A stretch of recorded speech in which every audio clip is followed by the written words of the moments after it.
Le programme vient de commencer et toutes les personnes participantes peuvent nous écouter. Bonjour, bon après-midi et bonsoir, chers collègues, et bienvenue à chacun et chacune d'entre vous où que vous nous rejoigniez dans le monde. Je suis Itza Castañeda et je suis conseillère principale sur le genre et l'environnement pour l'Union internationale pour la conservation de la nature UICN. Et au nom de l'équipe ici et des co-organisateurs et partenaires, je tiens à vous remercier fortement pour votre temps et votre intérêt de se joindre à nous dans le webinaire d'aujourd'hui produit par l'UICN avec le soutien de l'USAID à travers notre partenariat agent qui signifie faire progresser le genre dans l'environnement et en collaboration spéciale avec le WWF, le Fonds mondial pour la nature, sur un sujet émergent essentiel, un commerce de la violence, comprendre la dynamique sexo-spécifique et la violence fondée sur le genre dans le commerce illégal d'espèces sauvages. Avant de commencer, veuillez noter que vous avez l'accès à l'interprétation simultanée en espagnol et en français.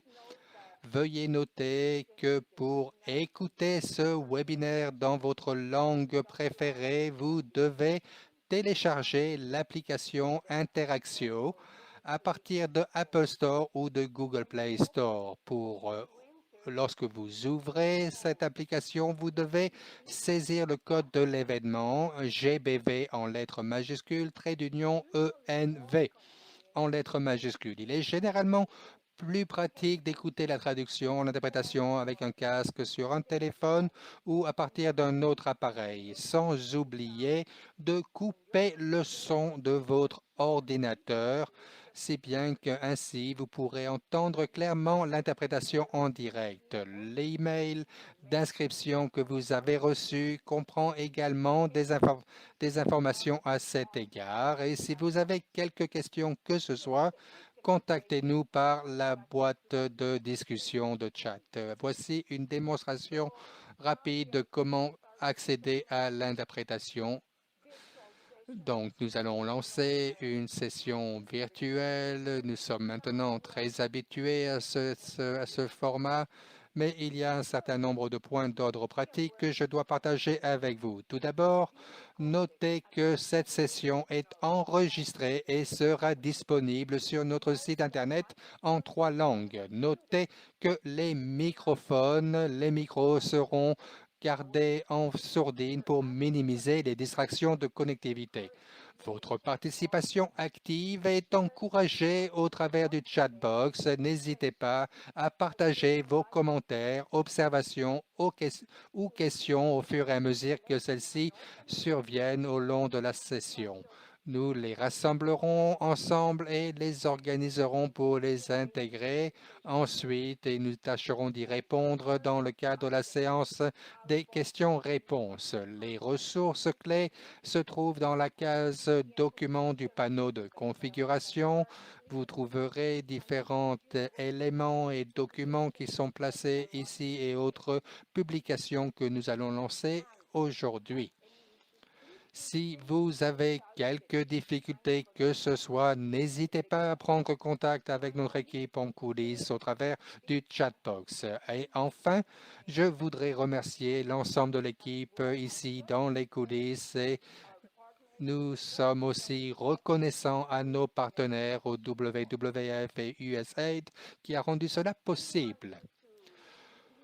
Nous vous invitons maintenant à noter et à être conscient avant de continuer que cette session s'intéresse à la violence basée sur le genre et des formes très explicites de celle-ci qui peuvent vous paraître très désagréables et gênant. Nous voulons créer un espace sécurisé pour discuter de ces thématiques qui sont omniprésentes dans notre travail et limitent notre activité. Nous vous encourageons à prendre soin de vous.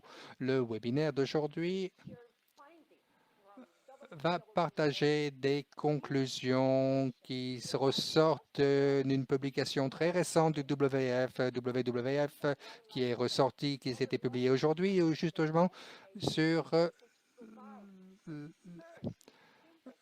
la première synthèse, en fait, et évaluation sur la question, les dynamiques du genre dans le commerce d'espèces et permet d'avoir une carte de route par rapport à cela. Mais avant de passer, de vous parler davantage de cela, c'est mon plaisir d'inviter Renata Kao. Bienvenue, Renata. Elle est le point focal de l'initiative contre la criminalité liée aux espèces sauvages du WWF en Amérique latine. Elle a plus de 15 ans d'expérience dans le domaine de la conservation de la nature et elle a dirigé des initiatives régionales telles que l'Alliance latino-américaine pour les zones protégées. Et elle a également servi pour le gouvernement mexicain en tant que coordinatrice du corridor biologique mésoaméricain. Avant cela, donc avant 2015, elle a collaboré avec l'organisation de la société civile Natura y Ecosistemica en travaillant avec les peuples autochtones pour la préservation des écosystèmes naturels et la biodiversité dans la région de Lacandona qui se trouve au sud du Mexique. Renata est biologiste, diplômée de l'Université nationale autonome du Mexique et titulaire d'un master en conservation en gestion des ressources naturelles de l'Université de Queensland en Australie. Bonjour Renata, je vous donne la parole. Bonjour tout le monde, bonsoir, bon après-midi. Je suis Renata Kao, je travaille pour le WWF et mon rôle est donc de faciliter la protection des espèces ici en Amérique latine. C'est un plaisir d'être avec parmi des amis et des experts. Je voudrais commencer par remercier l'UICN d'avoir créé cette plateforme pour me permettre de partager quelques-unes des conclusions du rapport que nous publions aujourd'hui sur ce sujet. L'intérêt que nous avons en commun sur la violence basée sur le genre et le commerce illégal des espèces est le fruit d'une très bonne collaboration entre le WWF et l'UICN. Je tiens à remercier également le gouvernement de la Belgique, de la Suède, pardon, ainsi que d'avoir financé les services d'interprétation et de nous avoir aidés à mettre ce rapport en avant. Rendre la priorité de cela est très positif en fait et nous permet de faire progresser cet agenda qui autrement serait marginalisé. Je ne veux pas prendre trop de temps à vous parler du rapport parce que cela vous sera présenté en détail un peu plus tard, mais je voudrais juste partager quelques points avec une perspective personnelle que je trouve très intéressant dans le cadre du travail à venir que nous avons ensemble. Ce rapport résume les conclusions, identifie également les lacunes qui ont été identifiées avec les praticiens dans le cadre de cette programmation. Nous avons des politiques en la matière qui veulent intégrer le genre, mais comment cela peut être fait? Beaucoup d'entre nous ne savent pas où commencer. Ce rapport nous donne des indications pour cela, est un guide pour les praticiens pour intégrer le genre dans le cadre de leur programme en matière de IWT, donc de commerce illégal d'espèces sauvages, et donc il y a des impacts pour les hommes et les femmes, et il est important de considérer que cela n'est pas non-binaire et nous voulons inclure les groupes LGBTQ également et non-binaires dans nos discussions. Tout cela est documenté dans le rapport à différents endroits, différents éléments de la chaîne de valeur de ce IWT du commerce illégal d'espaces sauvages et de s'intéresser à cela sans prendre en compte l'aspect sexo-spécifique pourrait avoir des effets négatifs sur nos actions sur le long terme. Toutes ces problématiques sont interconnectées et j'ai vraiment hâte d'avoir ces discussions ensemble aujourd'hui. Mais enfin, avant de rendre la parole à la présidence, je voudrais faire des annonces. Vous pourrez télécharger directement le rapport au travers du lien qui se trouve dans le chat et cela est également publié sur notre site Internet et vous pourrez y accéder au travers du lien qui sera partagé ici, ainsi qu'un résumé exécutif maintenant disponible en anglais et sera bientôt disponible en espagnol et en français et le résumé exécutif, lui, sera disponible en 8 langues différentes. Le webinaire d'aujourd'hui s'intéresse à la question du genre dans le commerce illégal d'espaces sauvages avec un cadre de travail par rapport à cela et nous travaillons, nous espérons qu'en septembre-octobre pourra être une date appropriée pour continuer la discussion sur le sujet. Encore une fois, merci beaucoup de vous être joints à nous et je vous rends la parole, Itza.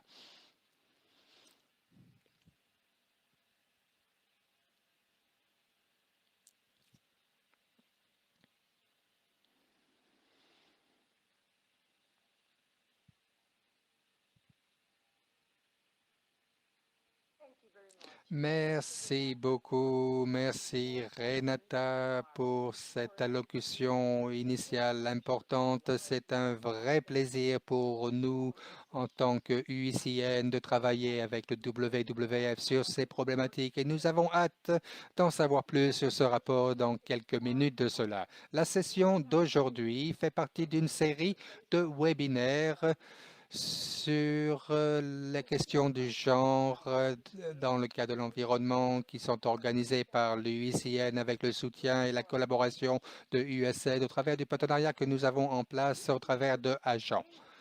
Cette série a l'intention de sensibiliser davantage le public dans le cadre du partage des recherches qui sont conduites concernant les liens, mais aussi avec des nouveaux travaux qui sont prévus avec d'autres partenaires et pouvoir ainsi établir des stratégies, des outils et des pratiques dans le cadre des différents secteurs, d'impliquer, d'encourager les communautés à mieux comprendre et à s'attaquer à ces questions des liens de la violence de base sur le genre dans le cadre de l'environnement. Nous passons maintenant au deuxième point de notre ordre du jour et nous vous serions reconnaissants si vous pouviez répondre à une question rapide. Nous aimerions savoir comment évaluez-vous votre connaissance des liens entre la violence basée sur le genre et le commerce illégal d'espèces sauvages sur une échelle de 1 à 5. Voici les options. Donc, 1, je n'ai pas de connaissances particulières et 5, j'ai extrêmement de connaissances sur ce sujet et puis nous collecterons ces informations pour nous assurer que ces webinaires soient pertinents et nous informent sur les sujets à aborder dans l'avenir. Je vous donne quelques secondes pour sélectionner et répondre à cette question.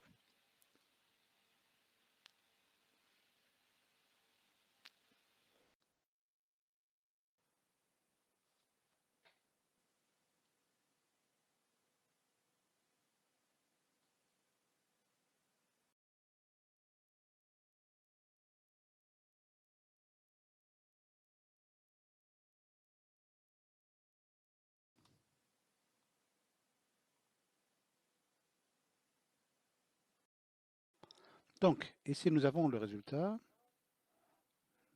Bien, nous avons 33% de personnes qui n'ont pas de connaissances dans ce domaine, 41% de personnes qui ont quelques connaissances, 14 qui savent vous trouver des infos pratiques, 6% qui ont énormément de connaissances et qui sont dans la capacité d'adresser cela dans leur travail, et 4% qui ont énormément de connaissances et qui peuvent être une source pour autrui. 4% d'entre eux. Donc, nous avons un défi avec cette présentation et bien sûr, le lancement de ce document va nous aider. La fin du webinaire, de ces webinaires, nous vous demanderons à nouveau de répondre rapidement à cette question à la fin de la session. Nous considérerons vos réponses, nous les prendrons en compte pour développer les sessions à l'avenir. Donc, merci pour votre partage avec ces réponses avec nous. Nous avons appris de votre part et nous continuerons à beaucoup apprendre. Maintenant, nous allons commencer avec notre ordre du jour. Donc, aujourd'hui, Johnny Seeger, qui est l'auteur principal de la dernière publication du WWF qui s'appelle Genre et commerce illégal d'espèces sauvages négligées et sous-estimées, présentera les principales conclusions du rapport.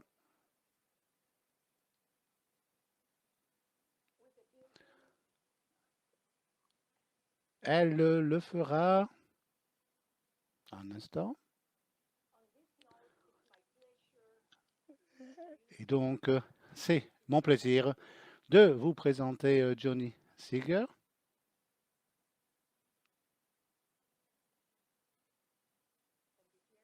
M'entendez-vous?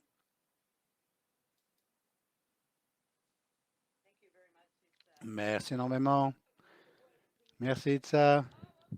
Je vais m'apprêter à vous présenter. Ok, très bien. À moins que vous vouliez vous présenter vous-même. Bah, continuez de ça. Ok, très bien. Donc, Johnny est une féministe, géographe et environnementaliste, ancien doyen de la faculté des études environnementales à George University à Toronto, au Canada.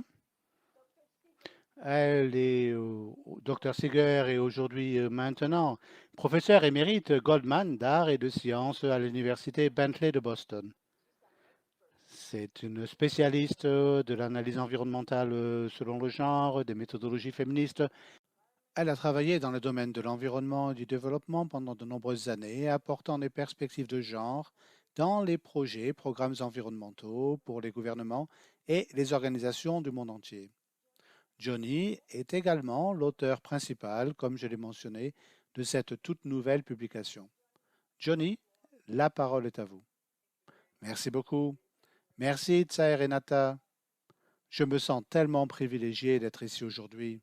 Je veux juste dire à quel point c'est extraordinaire d'être avec cet incroyable panel de femmes et c'est une occasion si rare pour nous de nous réunir et de comparer nos notes et de discuter des résultats, chacun travaillant à partir de perspectives diverses dans le domaine du commerce illégal d'espèces sauvages. Et encore une fois, je remercie l'UICN et tous les membres du Centre sur la violence basé sur le genre de l'UICN pour leur collaboration et la coordination de ce webinaire. Il s'agit d'un partenariat très puissant pour ce webinaire entre le WWF et l'UICN. J'aimerais donc passer directement à une présentation rapide du rapport du WWF que de quelques personnes ont déjà mentionné, qui est lancé officiellement aujourd'hui, ce rapport sur le genre et IWT et mon rôle pour les quelques minutes à venir. Et j'ai mon timer là, j'ai mon sablier ici, donc ça sera de révéler certaines de ces conclusions et de ces discussions analogiques brièvement et les actions à la suite de ce rapport. Donc ça, c'est une couverture fantastique de ce rapport. Et avant de rentrer dans les détails, je souhaite dire félicitations à WWF, une des organisations principales qui travaille au niveau mondial pour faire en sorte que le commerce d'espèces illégales se termine. Et félicitations pour avoir pris l'initiative pour ces analyses de genre dans ce domaine et être vraiment leader dans ce domaine. Beaucoup de personnes ont soutenu ceci, ont contribué à cet effort et je veux juste rapidement féliciter Rob, Kerry Jones, qui vraiment ont été leaders dans ce domaine et ont présenté leur leadership et ont adopté leur leadership et leur soutien tout le long. Donc, planche suivante, s'il vous plaît.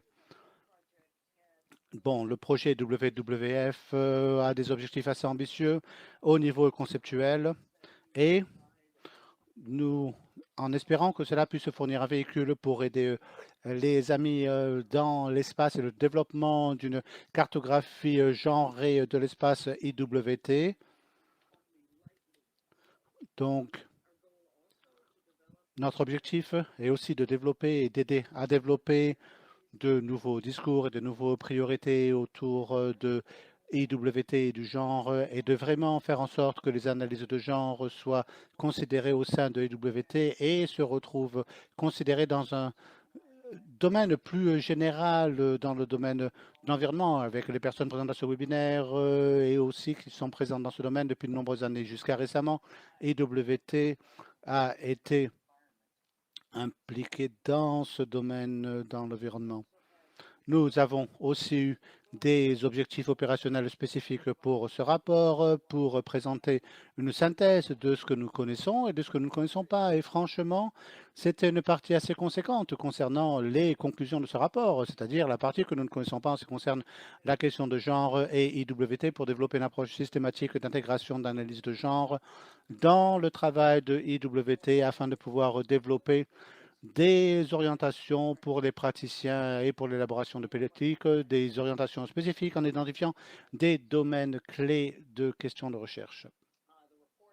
Le rapport est organisé et structuré avec une architecture du rapport qui se trouve autour des 4 piliers de de l'initiative WWF, Traffic Wildlife Crime Initiative, donc arrêter le braconnage, arrêter le trafic, arrêter d'acheter, la gouvernance et la politique internationale. Donc le rapport couvre ces 4 piliers primaires. Bon, des résultats clés sont les différences de genre qui distinguent pratiquement toutes les dimensions de l'IWT et même au niveau macro où il y a des preuves vraiment de conclusions très qui nous intrigue énormément, très spécifique. Par exemple, il y a des conclusions, ou quelques conclusions, je devrais dire, qui nous indiquent des différences entre les hommes et les femmes dans leur niveau de peur et leur volonté de pouvoir indiquer et rapporter le fait qu'il y ait du braconnage. Aussi, les différences de comportement de conformité aux règles avec les hommes et les femmes qui ont des relations différentes et les contrats sociaux quant à leur façon de ressentir les règles, les comportements et de comment et leur comportement par rapport à la conformité aux règles, les relations des hommes et des femmes avec l'application et les acteurs de l'application de IWT qui sont clairement distingués. La plupart des acteurs de mise en application dans ce domaine sont masculins et cela établit une dynamique de genre très complexe quand nous considérons les modes de consommation des produits qui proviennent de IWT. Il y a énormément de différences, notamment entre les comportements avec des différences significatives de genre entre la perception masculine et la participation.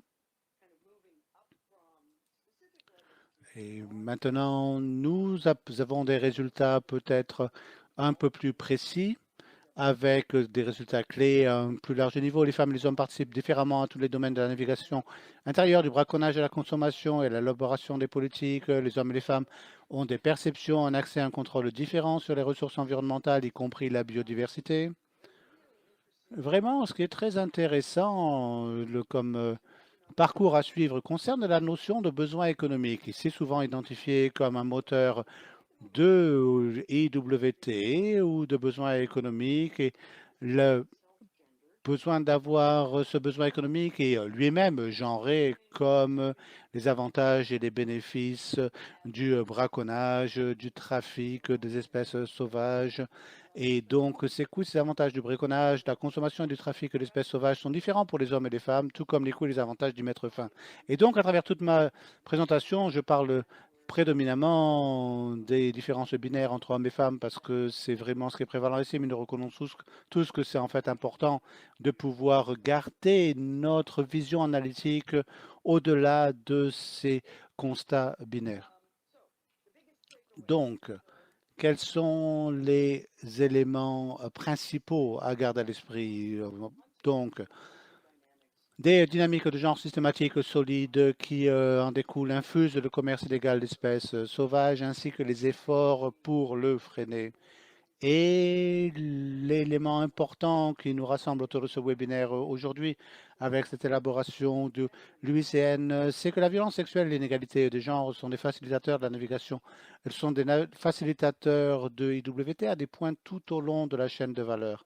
Et nous indiquons clairement que les roues de IWT, donc de ce commerce illégal d'espèces sauvages, sont vraiment agressées par des niveaux étonnants d'exploitation sexuelle et basés sur la violence sur la violence basée sur le genre. Ce que nous trouvons, c'est que la façon selon laquelle les normes des masculinités et des féminités, les expressions sexualisée de certaines de ces normes, amplifiées par l'inégalité généralisée des genres, ouvre la voie à la violence systémique fondée sur le genre dans les domaines de ce commerce illégal d'espèces sauvages et WT. Donc, très brièvement, laissez-moi vous donner quelques exemples très spécifiques. Par exemple, il y a des sites spécifiques de violences basées sur le genre, de violences sexo-spécifiques dans les économies politiques de ce commerce illégal d'espèces sauvages. Par exemple, nous trouvons que le viol et la prostitution autour des sites d'extraction, y compris les camps de bûcherons illégaux et les grands sites d'infrastructure,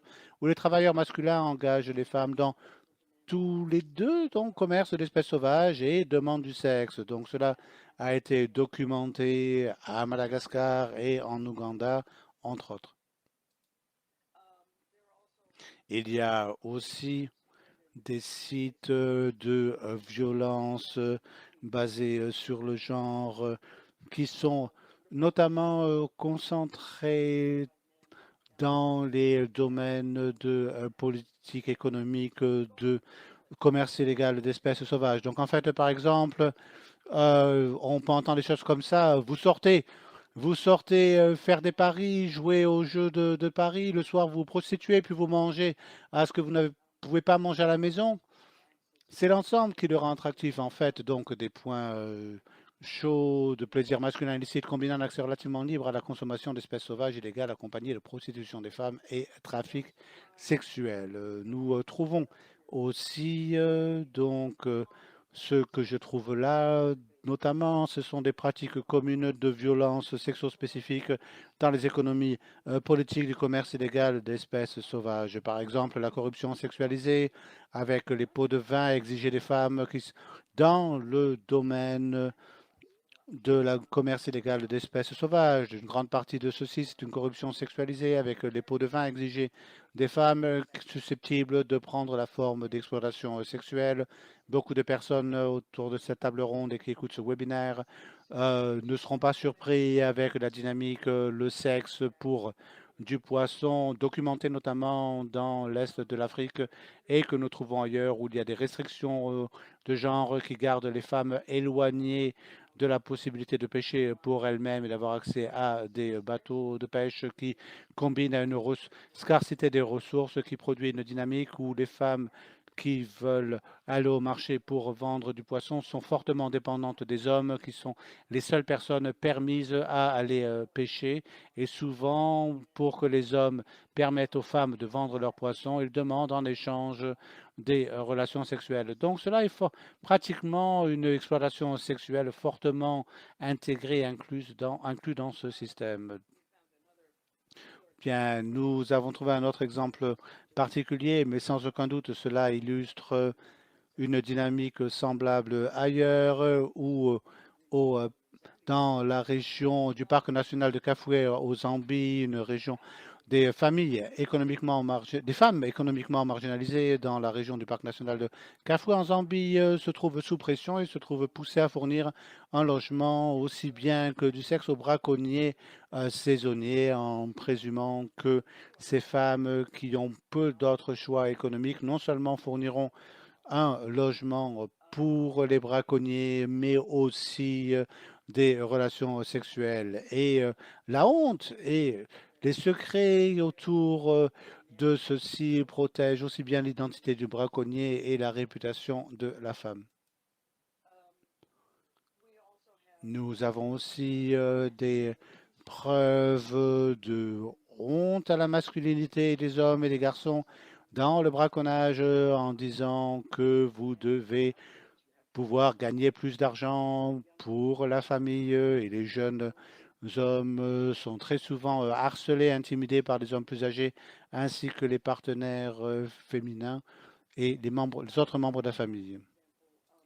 Et le dernier exemple avec beaucoup de preuves, pas mal de preuves, de pratiques qui est assez présente où nous avons donc le fait qu'il n'est pas rare que des hommes d'affaires d'élite se fournissent mutuellement des travailleuses du sexe, aussi bien que le partage de la consommation illégale d'espèces sauvages comme gage de respect et moyen de consolider ces relations. Donc, pour rapidement conclure cette partie, laissez-moi vous dire qu'au-delà des exemples que je viens vous montrer juste quelques exemples qui ressortent du rapport et les points principaux à garder à l'esprit, c'est la violence sexo-spécifique qui graisse les roues de ce commerce illégal d'espèces sauvages que nous trouvons tout au long de la chaîne de valeur de ce commerce illégal d'espèces sauvages. Et ensuite, maintenant, nous devons réfléchir quant à comment limiter ces pratiques. Et afin de pouvoir limiter ces pratiques, nous avons besoin de vraiment connaître ces relations de genre. Et au fur et à mesure que nous passons à des solutions, la compréhension de ces dynamiques de genre et de développer des interventions accordément vraiment, en conséquence, peut être un amplificateur d'efficacité. Donc l'analyse de genre n'est pas une baguette magique. Cela ne va pas en fait mettre fin à ce commerce illégal d'espèces sauvages. Mais en prenant en compte le fait que nous prenions en compte les dynamiques de genre de ce commerce illégal d'espèces sauvages compte vraiment, puisque cela peut améliorer la possibilité de réussite de la conservation, ainsi que d'améliorer les questions d'inégalité de genre et aussi une approche ne tenant pas de compte du genre en ce qui concerne le commerce illégal d'espèces sauvages entraînerait d'énormes lacunes dans la compréhension des activités, des processus et des opportunités d'intervention dans le monde réel. Donc, je vais finir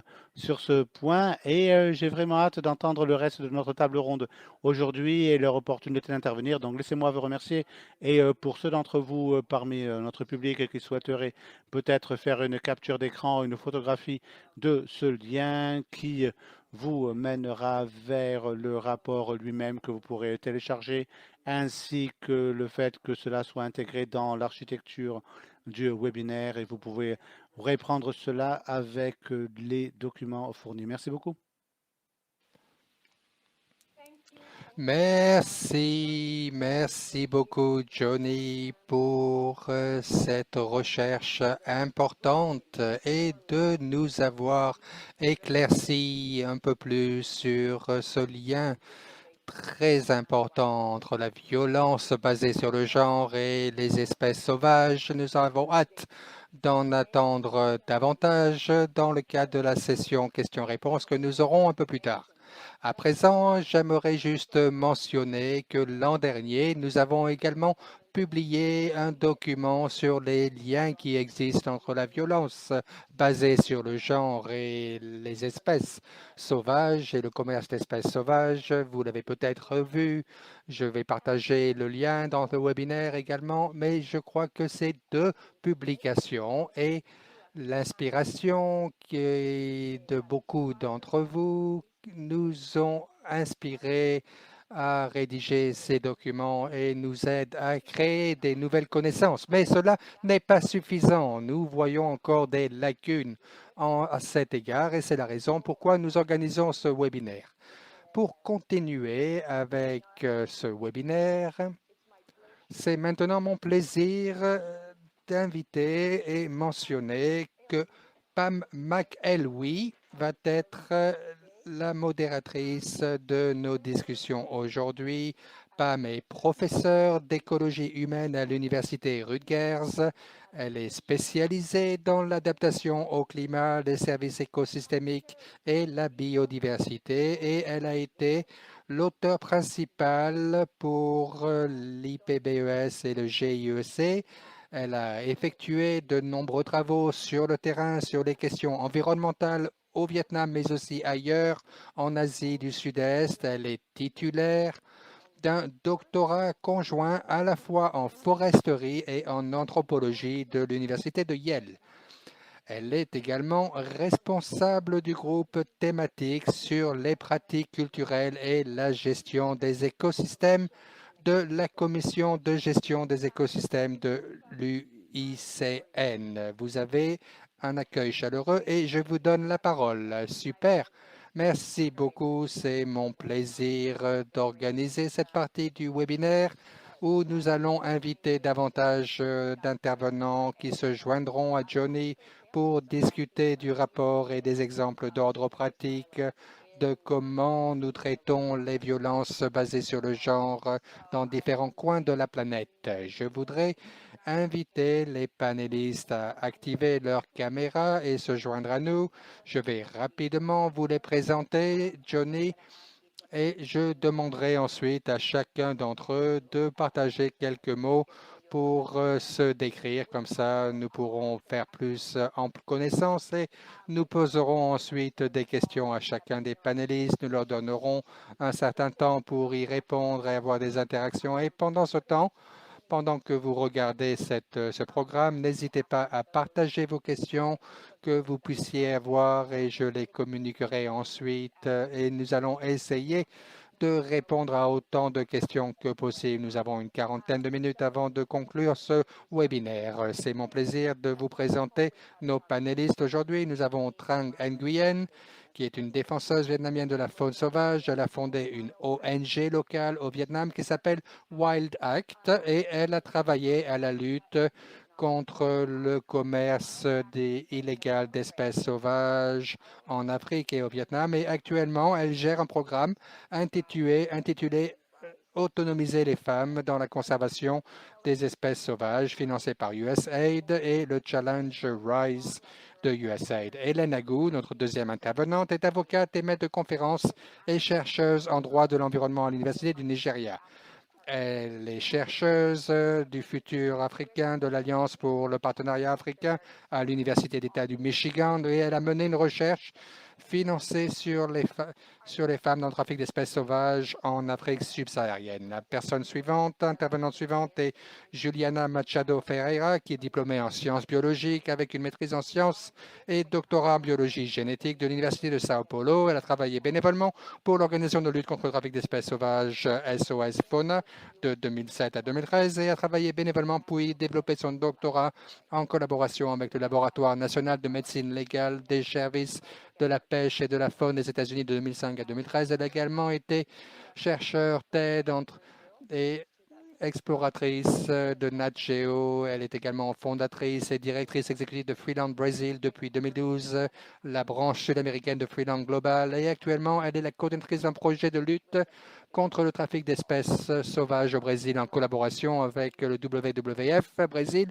et sponsorisé par l'INL. Et enfin, nous avons Julie Violas, chargée de recherche sur la criminalité liée aux espèces sauvages à l'Office des Nations Unies contre la drogue et le crime, où elle se concentre sur les tendances mondiales en matière de trafic d'espèces sauvages pour des projets tels que le Wildlife Crime Report. Elle est titulaire d'un doctorat en criminologie de l'Université de la ville de New York. Elle a une licence en biologie est spécialisée dans les interventions de terrain visant à aider les communautés, les forces de l'ordre et les ONG à appliquer les techniques de prévention de la criminalité du braconnage et au trafic d'espèces sauvages. Elle a travaillé en Afrique centrale, orientale et australe ainsi qu'en Asie du Sud-Est et avec diverses agences gouvernementales et ONG dont le WWF, Flora et Fauna International, Interpol, USA, département américain, la police de New York. Nous avons une diversité d'intervenants qui est très excitante et je vais vous demander de vous présenter brièvement en quelques mots pour vous décrire sur les thématiques sur lesquelles vous travaillez.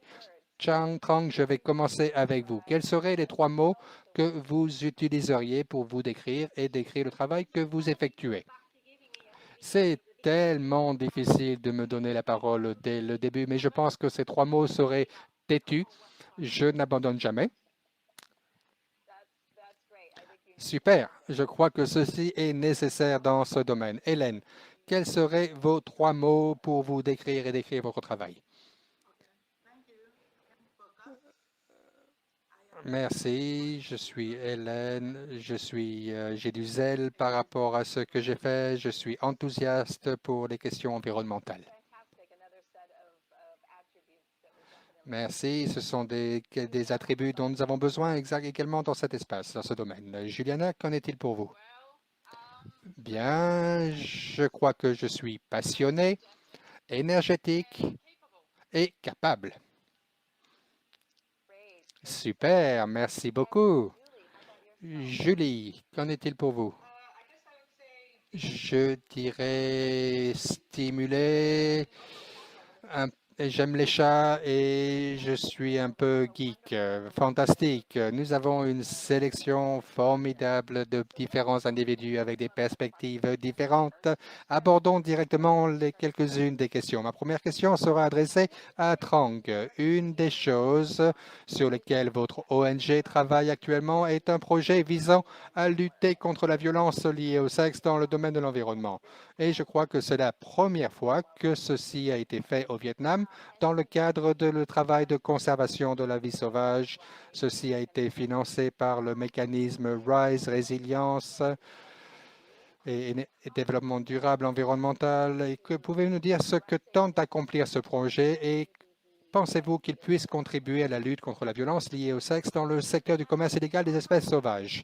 Mon organisation, Wild Act, est actuellement la seule organisation qui travaille dans ce domaine au Vietnam, dirigée par des femmes. 100% de notre personnel sont des femmes. En juin de l'an dernier, nous avons réalisé un sondage en ligne concernant le harcèlement sexuel dans le secteur de la conservation au Vietnam et ce que nous avons trouvé était vraiment très choquant, que les participants ont expérimenté, chacune d'entre elles, des formes de harcèlement sexuel. 3 d'entre elles ont été harcelées et une personne sur 10 ont indiqué que ont eu à faire face à des viols, tentatives de viol. Et donc, nous voulons travailler sur les politiques spécifiques pour traiter des questions de harcèlement qui sont très prévalentes et c'est crucial, essentiel d'organiser des interventions qui soient à la fois pratiques par rapport à notre travail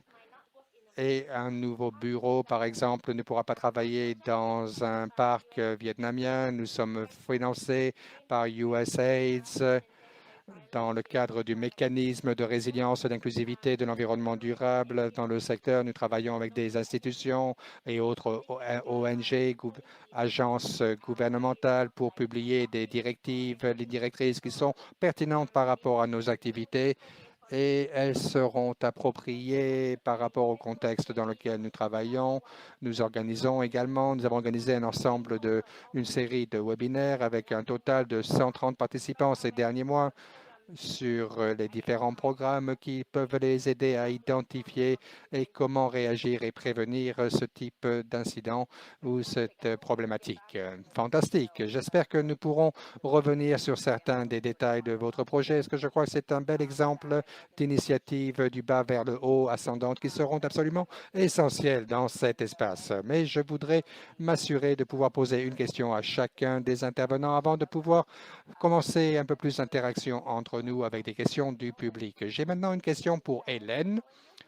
Docteur Agou, vous êtes l'une des très rares chercheuses activement impliquées dans l'examen des dimensions de genre du trafic illégal d'espaces sauvages en Afrique dans son ensemble. D'après les données préliminaires que vous avez compilées jusqu'à maintenant, pouvez-vous nous dire quelques mots sur comment vous considérez que la violence sexiste est un facteur important dans la détermination de l'implication des femmes et des hommes dans cet espace en Afrique et qu'est-ce que nous pouvons faire par rapport à quelles sont les implications politiques pour avoir justement une optique du genre sur ces problématiques de violence basées sur le genre.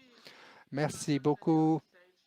Donc, tout d'abord, nous avons travaillé sur cette dimension du genre dans le trafic d'animaux sauvages et de l'implication des femmes et des hommes dans ce secteur. Et ces recherches ont été des recherches très importantes, très intéressantes grâce au partenariat et l'assistance de l'université qui a été financé par différents partenariats avec l'Université d'État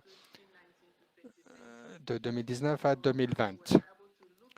Nous avons pu ainsi nous intéresser à l'implication des femmes dans le trafic illégal en Afrique subsaharienne au niveau des espèces sauvages. Nous avons travaillé sur une stratégie, une synthèse en fait qui a été mentionnée dans ce rapport par rapport au travail de PAM. Il y a très peu de choses qui sont faites sur cette problématique, sur cette thématique.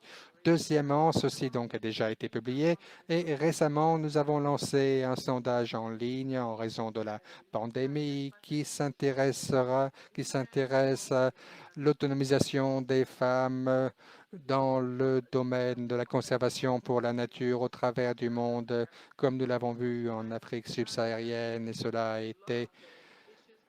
a mené à un certain nombre de discussions grâce à un cadre qui a été développé et on a pu ainsi identifier quelques éléments qui pourront nous aider justement dans ce domaine, dans cet espace par rapport aux défendeurs, les facteurs, les autres éléments qui sont intéressés et sur une autre recherche que nous avons lancée conduit au travers de l'Afrique subsaharienne dans ce domaine. Et nous sommes intéressés à comment les femmes peuvent avoir un rôle plus important. Deuxièmement, nous sommes intéressés aux coûts et aux avantages. Et lorsque j'ai regardé les rapports qui ont été rédigés par Johnny, j'étais impressionné parce qu'un grand nombre des éléments qui ressortent de cela sont des points que nous avons trouvés sur le terrain. Et oui, donc oui, les femmes tirent un profit du commerce illégal d'espèces sauvages, mais pas seulement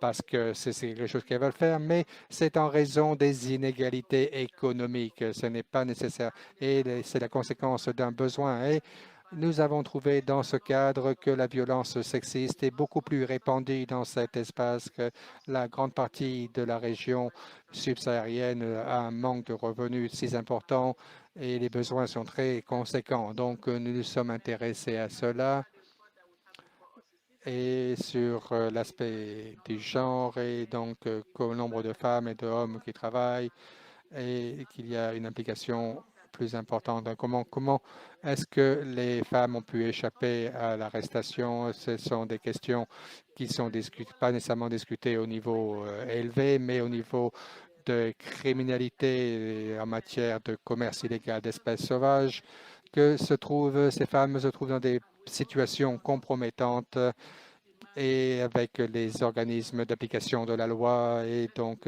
n'ont pas beaucoup de choix par rapport à cela. Et certaines d'entre elles, parfois stimulées par le besoin, apportent des logements pour quelques-uns des braconniers. Elles leur apportent des outils et au final deviennent complices quelque part de ce commerce et certaines de ces femmes ne le font pas parce qu'elles ne veulent pas être perçues et de la honte que cela peut présenter. Mais je suis ravi de voir que cela ressort de ce rapport et est mis en avant par ce rapport parce que pourra présenter un grand nombre de thèmes cachés qui sont souvent ignorés dans cet espace. Et en raison de ces résultats, nous avons décidé de travailler de nouveau pour écrire un livre et permettre aux personnes de s'exprimer par rapport à cette thématique. Nous avons un livre qui est sur le point d'être imprimé et des contributions de l'Amérique latine, de l'Asie, de l'Afrique, de l'Europe et de pouvoir continuer cette discussion et de pouvoir ainsi aborder un grand nombre de thématiques qui se retrouvent dans cette question de commerce illégal d'espaces sauvages. Et je suis ravi que cette question de violence basée sur le genre est maintenant mise en avant. Et nous devons focaliser les interventions des femmes et des stratégies et des politiques à venir doivent être intégrées dans ce cadre, dans la lutte contre le commerce illégal d'espaces sauvages. Nous avons trouvé qu'elles sont forcés souvent par les braconniers de pouvoir ainsi. J'ai vu des exemples en Éthiopie ou au Kenya où cela a été le cas, où les femmes peuvent être impliquées dans ce domaine et la plupart d'entre elles, beaucoup d'entre elles sont des femmes ordinaires avec des gardes forestières, femmes et autres pouvoir apporter une réponse et nous avons trouvé que souvent les femmes ne sont pas représentées dans ces discussions et quelques-unes des réponses que nous avons ici, c'est que les femmes sont perçues comme étant plus compassionnées et plus sensibles et plus facilement des victimes de la corruption et que ces tendances se retrouvent ici et doivent être abordées dans le cadre des politiques qui permettront de lutter contre le commerce illégal d'espèces sauvages dans l'avenir. Donc, il est important vraiment d'inclure ces intersections du genre, ces questions du genre soient intégrées dans le cadre des programmes, d'élaboration des programmes et des politiques pour lutter justement dans ce sens. Merci, formidable. Il y a tellement de choses à décortiquer et beaucoup des points sur lesquels vous avez travaillé. Vous travaillez, le livre que vous avez mentionné pourra nous aider dans ce sens et nous pourrons, j'espère, revenir sur quelques-unes des problématiques que vous avez soulevées. Mais je voudrais poser la question à d'autres panélistes. Une question pour Juliana. Quelque chose que nous attendons tous avec impatience. Nous espérons donc pouvoir revenir sur un grand nombre des questions que vous avez soulevées. et je vais être sûr de pouvoir poser des questions à nos autres intervenants. J'ai donc une question pour vous, Juliana. L'une des choses auxquelles nous devons penser dans le commerce illégal d'espèces sauvages, c'est qu'il a différentes dimensions. Et vous, en particulier, vous travaillez sur le trafic illégal d'oiseaux pour le commerce d'animaux de compagnie, une partie très spécifique du commerce illégal d'espèces sauvages, ce qui est une énorme partie du commerce illégal d'espèces sauvages, je devrais dire aussi, ce qui se passe à une échelle énorme. Et l'une des choses qui semble très claire, c'est qu'il y a très peu de preuves systématiques sur les différences entre les genres dans le commerce des animaux de compagnie en particulier, que ce soit les acteurs ou les motivations et ainsi de suite. Donc, pouvez-vous nous parler de vos impressions à ce sujet? Quels sont les différents modes de participation selon les genres dans les différentes étapes? Donc, est-ce que vous pouvez nous parler un petit peu en ce qui concerne vos questions concernant cela? Quelles sont les questions d'implication de genre à différents stades? Comment pouvons-nous réfléchir en ce qui concerne le genre, en ce qui concerne notamment ce traitement en particulier? Merci beaucoup aux membres du panel. Félicitations aussi pour ce rapport fantastique de l'UICN tout d'abord. Donc, je n'ai pas pensé au genre auparavant, donc j'apprends au fur et à mesure et c'est intéressant. Et donc, d'après ce que je sais, il y a un manque de données. La première chose que je veux dire, c'est que je dirige une équipe pratiquement composée que de femmes fortes qui font la différence. Et donc, je souhaiterais commencer tout d'abord en présentant le contexte concernant le commerce illégal, le trafic, parce que bien que c'est dominé par les hommes, j'ai vu la présence des femmes et des filles, notamment en croissance, notamment au Brésil. Et personnellement, je n'ai jamais eu quelques problèmes que ce soit, ou plutôt l'opposé. Je ressens beaucoup de respect de la part des officiers et des agents chargés du respect de l'application des lois. Bien sûr, ça c'est ma perception et mon expérience personnelle. Je pense que il y a un manque de données, par exemple, puisque la plupart des saisies en ce qui concerne les animaux illégaux ont à voir avec les hommes. Mais peut-être qu'on ne cherche pas à trouver des femmes qui sont transporteurs. Peut-être que les femmes passent juste dans les avions, dans les voitures, je ne sais pas. Mais en fait, peut-être qu'on ne recherche pas quelque chose. Et ça ne veut pas dire que cela n'est pas présent. Et ici, au Brésil, les femmes ont été attrapées, par exemple, pour être responsables de faire des faux documents, usage de faux. Donc peut-être un niveau plus élevé dans cette chaîne d'approvisionnement de commerce illicite dont les femmes étaient responsables pour le blanchiment d'oiseaux qui étaient envoyés à l'étranger pour des organisations criminelles qui agissaient dans 6 pays. Donc cette femme-là, par exemple, avait un rôle assez important. Donc votre question, je pense que c'est les consommateurs qui apportent la différence principale, le marché des consommateurs. Donc par exemple, en ce qui concerne le commerce des oiseaux, notamment, ce ne sont pas juste pour l'élevage, mais ça, c'est donc un domaine dominé par les hommes complètement, au point où les femmes se vantent en ligne pour dire que les hommes s'occupent plus des oiseaux qu'ils s'occupent des femmes et qu'elles sont en compétition avec les oiseaux et que les hommes adorent cela, notamment avec euh, ce genre de commentaires ainsi que des tournois et d'autres activités. Nous avons beaucoup de consommateurs hommes avec notamment les perroquets de compagnie et la plupart d'entre eux viennent d'origine illégale et aussi les femmes ont tendance à être très présentes en ce qui concerne les animaux qui sont mignons, donc par exemple les petits félins ou les petits macaques ou même les petits singes adorables. Et donc il y a un influenceur bien connu ici au Brésil sur Instagram qui possède un capucin. C'est un animal légal, mais cependant elle dit complètement que ce singe ne devrait pas être un animal de compagnie et elle essaie de dissuader les gens d'acheter cela parce que ça peut être très coûteux et la plupart des euh, singes comme animaux de compagnie proviennent d'origine illégale. Et aussi, nous avons aussi des célébrités sur Instagram, des influenceurs, par exemple, qui vous montrent leurs serpents, leurs animaux exotiques en disant, voilà, c'est tellement cool. Donc, je pense que Là, ce que je veux dire, en fait, à Johnny, à tout le monde, c'est que nous devons nous pencher sur cela parce que tout ceci, c'est tout ce que nous avons, c'est cette perception et ces preuves basées sur les perceptions sans avoir vraiment de méthodologie très solide. On n'arrête pas de me dire comment vous pouvez en être sûr, etc. Donc oui, c'est dominé par les hommes, mais en fait, quand nous nous penchons vraiment sur cela, il se peut même qu'il y ait des connexions avec les traites des êtres humains, etc. Très bien, merci Juliana. Cela souligne vraiment des points qui avaient été mentionnés par Johnny en ce qui concerne la classe énorme et cette dimension. Donc, on ne peut pas oublier que ça fait partie de cela avec les influenceurs d'Instagram, les gens sur le terrain, des gens qui n'ont pas trop de choix de vie. Donc, une question pour Julie. Julie, vous avez fait remarquer à plusieurs reprises qu'il n'existe pratiquement aucune preuve, aucune donnée en ce qui concerne l'implication différenciée des sexes dans ce commerce illégal d'espèces sauvages à n'importe quel point de cette chaîne. Je crois que vous êtes en train de lancer un projet de recherche pilote de l'UNODC pour développer à la fois des questions de recherche et des résultats sur les femmes et la criminalité liée aux espèces sauvages en Amérique du Sud. Donc, pouvez-vous expliquer brièvement quel type de recherche sera impliqué dans ce projet pilote et si vous serez en mesure d'aborder les questions de violence liées au sexe et au genre dans le cadre du commerce international des espèces sauvages? Et si vous êtes en mesure d'intégrer la question de la violence liée au sexe dans votre travail, quelles autres trajectoires de recherche pensez-vous qu'il serait le plus important de développer ou des questions générales de recherche alors que nous essayons tous de remplir la carte sexo-spécifique?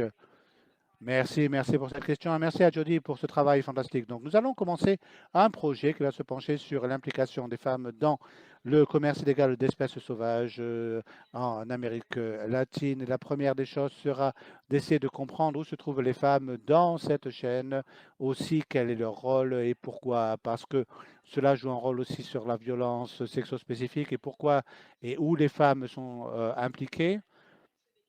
Et pourquoi est-ce qu'elle reste engagée dans ce genre d'activité de façon volontaire ou non? La deuxième composante de ce travail se focalisera sur la compréhension des femmes qui sont gardes forestiers en Amérique latine et qu'est-ce qui est différent pour elles des hommes. Je ne veux pas présumer de quoi que ce soit ici, peut-être qu'elles ont un ensemble de compétences différentes, mais je pense qu'on doit avoir une meilleure compréhension quant à comment ces femmes effectuent leur travail. Et je ne veux pas faire de suppositions ici. Peut-être qu'elles apportent un ensemble de compétences similaires, mais je pense que nous devons comprendre un peu mieux comment ces femmes effectuent leur travail.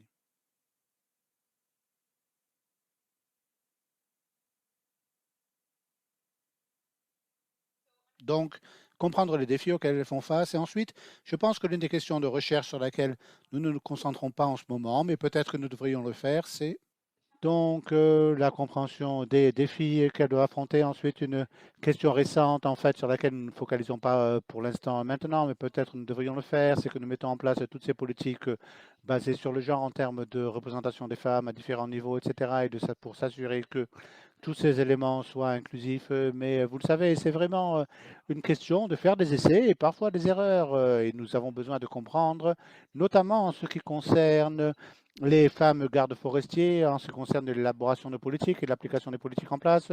Est-ce que cela fonctionne bien? Est-ce qu'il y a des conséquences inattendues? Parce que les dynamiques de genre sont parfois difficiles à percevoir, même pour les femmes elles-mêmes, il y a des difficultés. Donc, est-ce que ces politiques fonctionnent de la façon prévue? Est-ce que nous faisons des présomptions dans la création de ces politiques qui ne fonctionnent pas pour nous? Donc, c'est définitivement un domaine que nous n'avons pas abordé jusqu'à présent et c'est tout à fait l'étape suivante. Une fois que nous avons une compréhension claire, très certainement, quant à comment les femmes jouent un rôle dans ce commerce illégal d'espèces sauvages et pourquoi. Très bien, c'est absolument fantastique, Julie. C'est un point très intéressant pour lancer d'autres éléments de réponse pour répondre aux questions présentées par notre public aussi, parce que je sais que nous avons des questions de la part de notre public auxquelles vous êtes tous conviés à répondre aussi. Donc, une question qui nous parvient, Johnny, c'est est-ce que le rapport s'est penché sur les liens entre, par exemple, le transport des espèces sauvages et la traite sexuelle, la traite des êtres humains. Est-ce que ceci se déroule ensemble? Est-ce que ce sont les mêmes personnes qui sont impliquées dans ces différentes activités? Et Julie, est-ce que nous savons quel est le poids de la violence sexo-spécifique en ce qui concerne d'autres formes de violence dans ces domaines? Donc, de quoi parlons-nous vraiment en ce qui concerne ces interconnexions possibles-là? Très bien. Ben, écoutez, je vais répondre à la première partie de la question et je suis certain que tout le monde autour de la table pourrait adresser ce point aussi. Je suis ravi d'avoir cette question. Je n'avais pas présenté cette question à l'avance. J'aurais très bien pu le faire parce que c'est une question absolument essentielle. La question de la traite d'êtres humains et de la traite sexuelle aussi et de commerce illégal d'espèces sauvages ainsi que leur niveau d'intégration, c'est vraiment quelque chose qui m'intrigue. Et donc, le point principal, c'est que je ne sais pas.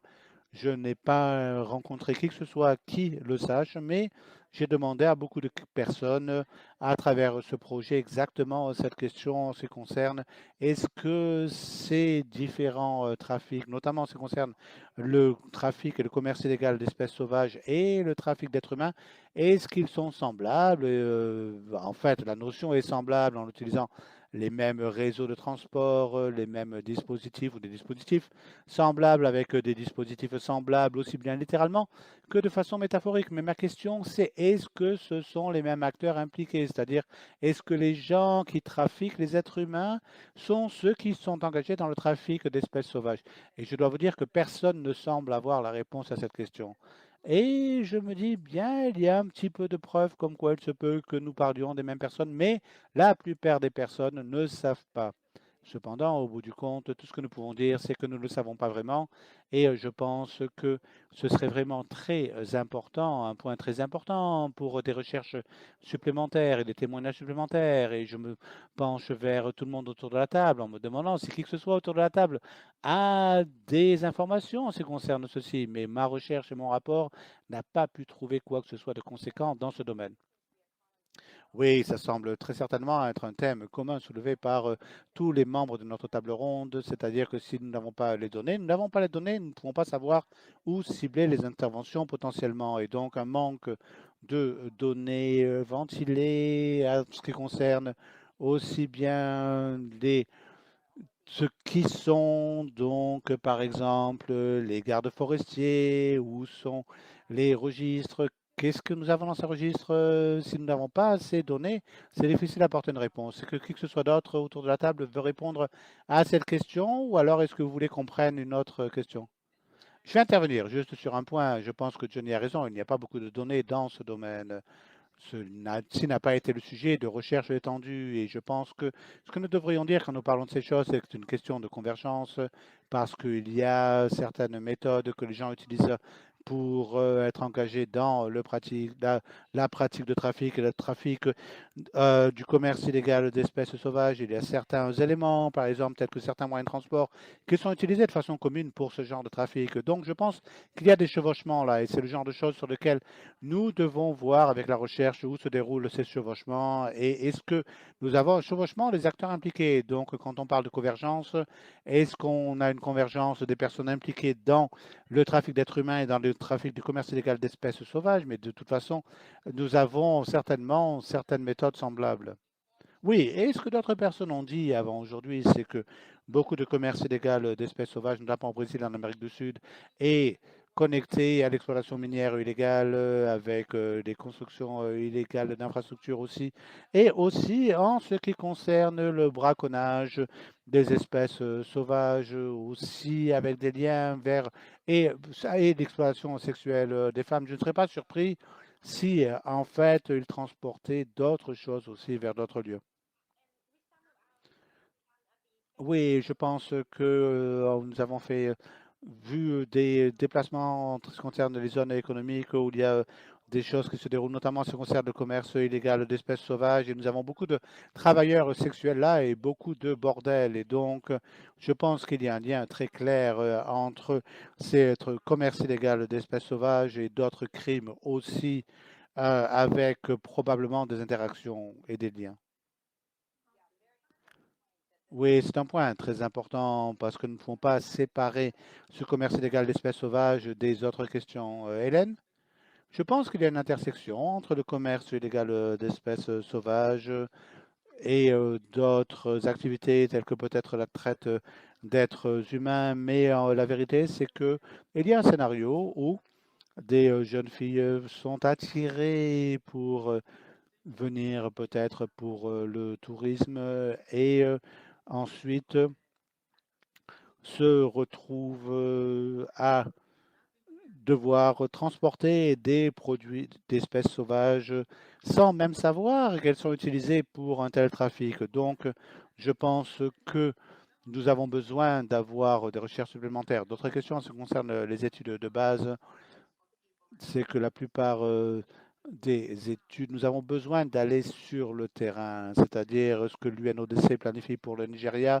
c'est de pouvoir voir de telles interactions avec les acteurs sur le terrain. Je sais que ce n'est pas quelque chose dont on peut être libre de parler juste comme ça, mais avec une recherche guidée, nous pouvons à ce moment-là rassembler de l'information et documenter ceci afin que nous puissions avoir des données de référence que nous pourrions utiliser notamment en termes de ces renseignements. Très bien.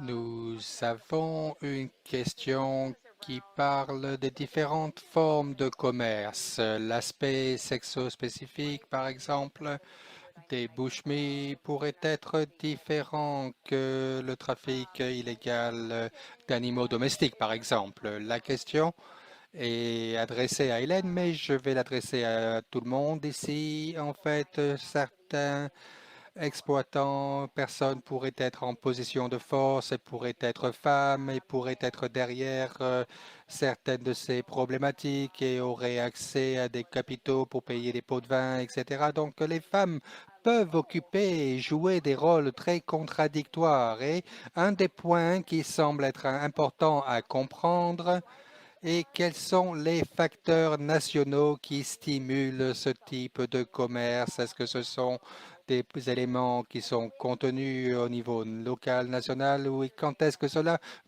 prend une dimension internationale? Et comment l'aspect sexo-spécifique peuvent être différents? Est-ce que vous avez des éléments de réponse sur cette question d'échelle et puis d'amplitude? Et nous ouvrirons la parole ensuite à d'autres personnes. Donc, je suis d'accord avec le point qui a été mentionné, que l'aspect sexo-spécifique à différents aspects peuvent être différents, par exemple, selon le contexte. La question par rapport à ce commerce de bouche métrique est dépendant de la demande pour ce type de produits, produits animaux. Donc, il y a peut-être des questions par rapport à cela, mais il y a toujours des clients en fait. Et donc, ce n'est pas elle qui soit derrière l'encouragement de ce commerce, mais joue un rôle dans le réseau. Lorsqu'ils achètent ce type de produit, les, qui a été présenté dans une des recherches, les femmes sont dépendantes des hommes pour obtenir les produits animaux. Et donc, parfois, il y a un besoin par rapport à cela et cela peut se retrouver dans différents contextes. Mais lorsqu'il y a un projet local avant d'être international, donc par exemple, la plupart de nos études ont constaté, je ne vois pas des femmes qui jouent un rôle majeur ou déterminant par rapport à ce type de commerce. Je ne les vois pas occuper un rôle très élevé lorsqu'il s'agit du commerce transfrontalier. Ils sont généralement retrouvés au niveau local avec les collectionneurs, par exemple, ou les personnes qui s'intéressent à ce sujet, donc des espèces sauvages au niveau local.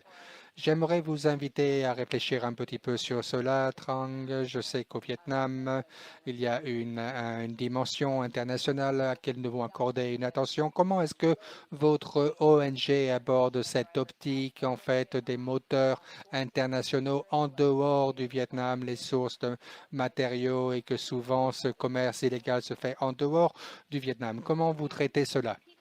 Pourriez-vous répéter la question, s'il vous plaît? J'ai eu des petites difficultés de connexion. Je n'ai pas pu tout entendre.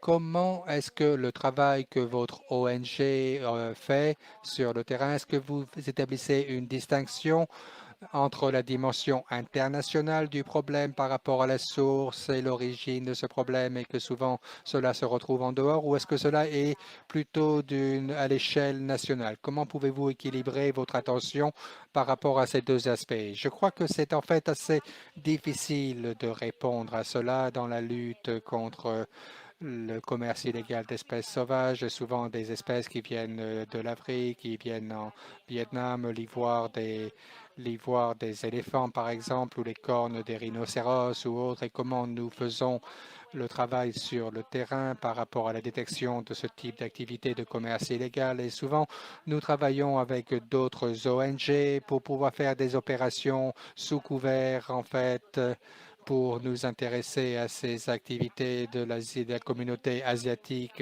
qui se trouve en Afrique. Et au Vietnam, nous travaillons principalement avec les gardes forestiers. Nous les soutenons en délivrant des séances de formation ainsi qu'un environnement plus sécurisé pour les femmes qui travaillent en tant que gardes forestiers. Donc, nous nous focalisons un peu plus sur le braconnage, les activités de braconnage dans le pays. Puis nous travaillons un petit peu aussi avec d'autres pays pour déterminer comment que les communautés asiatiques sont impliquées au niveau international. C'est un exemple typique qu'il y a bel et bien un besoin de collaboration entre les différents pays.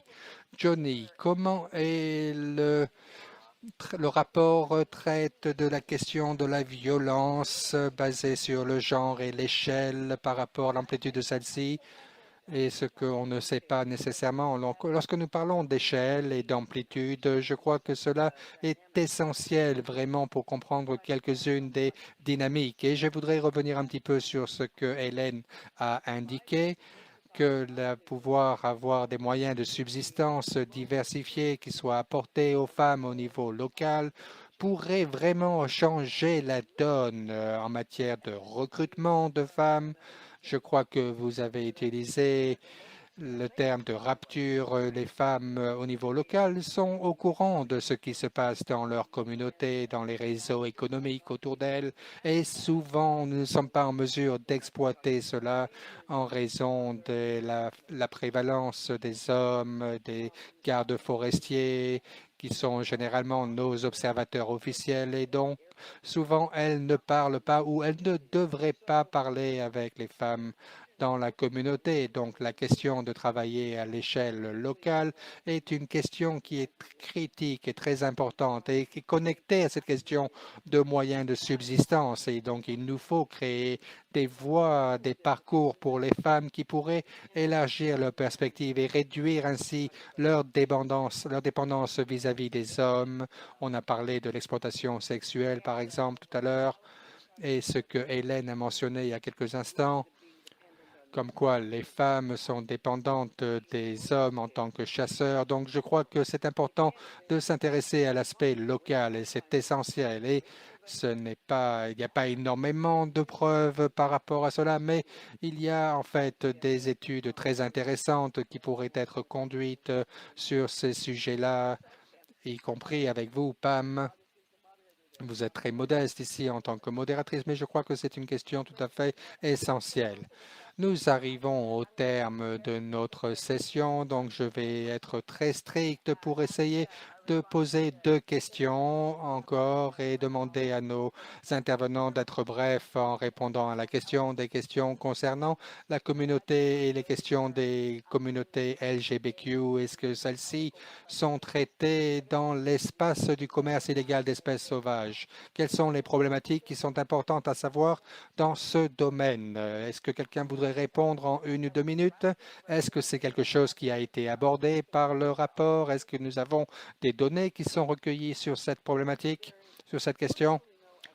Il n'y a virtuellement aucun élément et ceci a été mentionné, certes, dans le rapport que nous devons faire attention à qui est impliqué dans cet espace, mais je crois que l'élément clé ici est que si nous parlons de marginalisation sociale et économique, et des groupes d'individus qui se trouvent à des intersections et marginalisés, potentiellement marginalisés, et vont rencontrer l'ensemble, tous les mêmes types d'obstacles, les alternatives au commerce illégal d'espèces sauvages qui signifie que souvent ce sont des acteurs principaux dans cet espace. Mais je peux dire avec confiance que nous avons près de 0 preuve sur cette question, que cela n'a pas simplement pas été étudié. Donc, c'est un point à considérer dans la collecte de nos données. Et la toute dernière question que j'aimerais vous poser à vous tous, et je commencerai peut-être avec Julie avant de passer la parole aux autres intervenantes,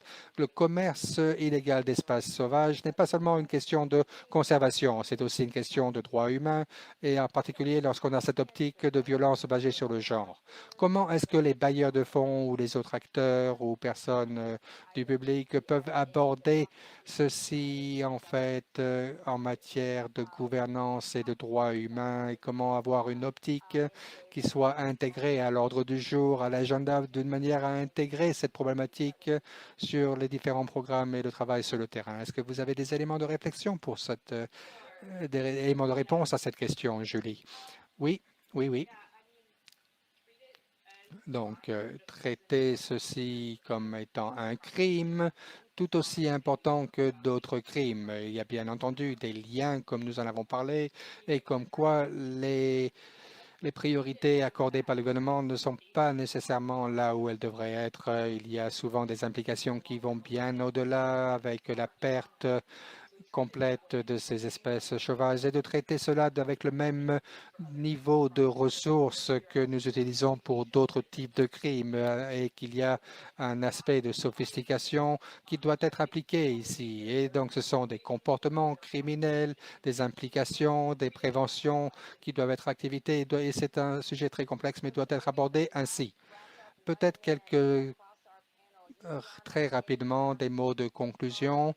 Avez-vous des points que vous voulez que nous retenions de cet atelier, de ce webinaire? Encore une fois, c'est quelque chose de nouveau, c'est intéressant, c'est nécessaire et je crois que nous devons garder à l'esprit l'importance des études se base au niveau régional. Encore une fois, il manque de données en fait par rapport à ce que nous faisons ici au Brésil, en Amérique du Sud. Un grand nombre de points qui sont applicables dans les pays africains ne s'appliquent pas nécessairement aussi bien ici dans notre région. Donc, ne prenons pas des présomptions au niveau à l'échelle mondiale.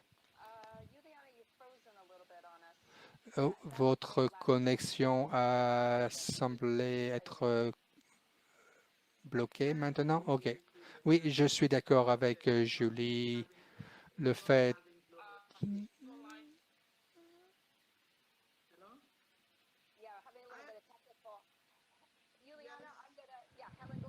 Hélène, allez-y.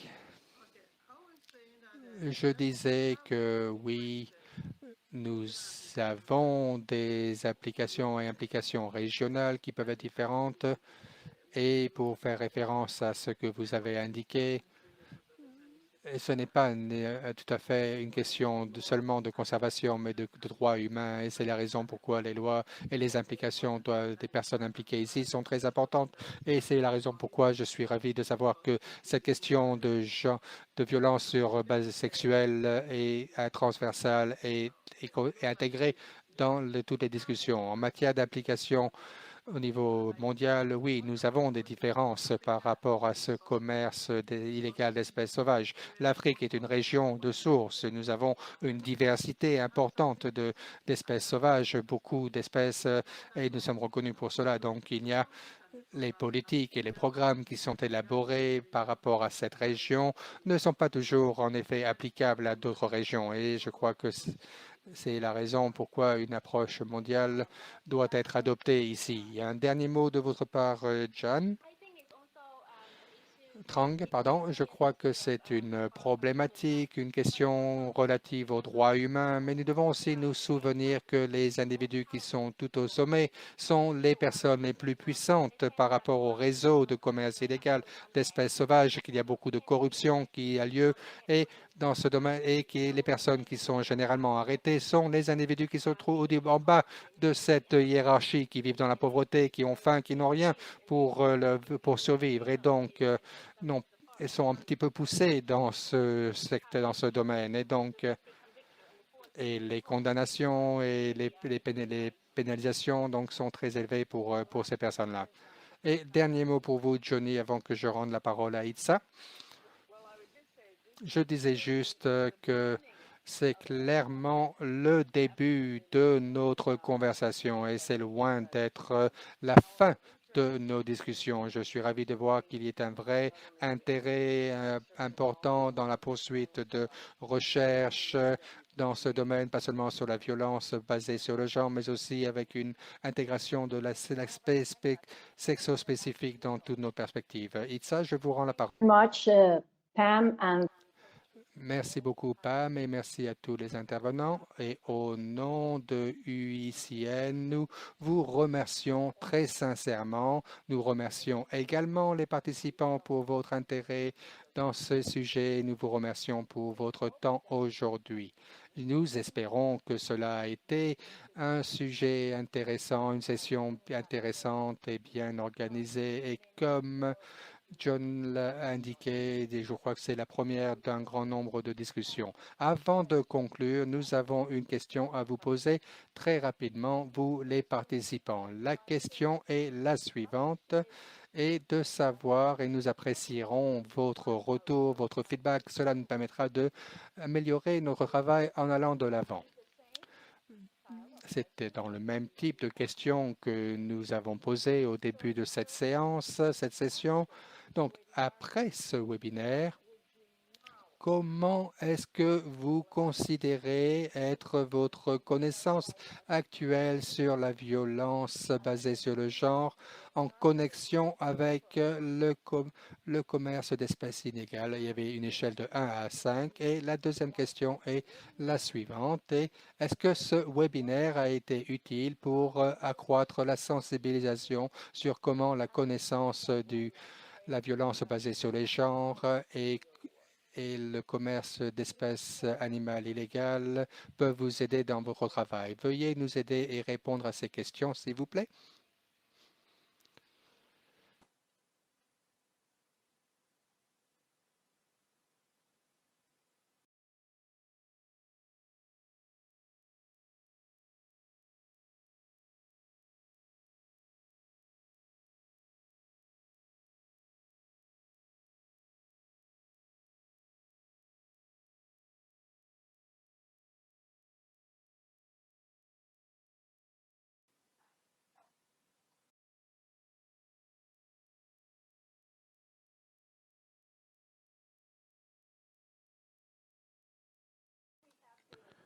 Bien, nous avons maintenant les réponses et nous sommes absolument ravis de voir les résultats tels que vous les avez affichés à l'écran avec 95% qui ont répondu en disant oui à la première question. Merci beaucoup. Et nous finalisons ce webinaire et nous souhaiterions vous remercier à nouveau pour nous avoir rejoints à ce webinaire et pour avoir été en ligne avec nous. Nous souhaiterions aussi vous encourager à vous rendre en ligne sur notre centre GBV Environnement en vous rendant sur notre site Internet. Et si vous avez quelques questions que ce soit, n'hésitez pas à nous contacter. Nous serons absolument ravis de pouvoir continuer avec WWF et tous les membres de notre table ronde et tous les co-organisateurs de ce webinaire qui a été fantastique. Merci.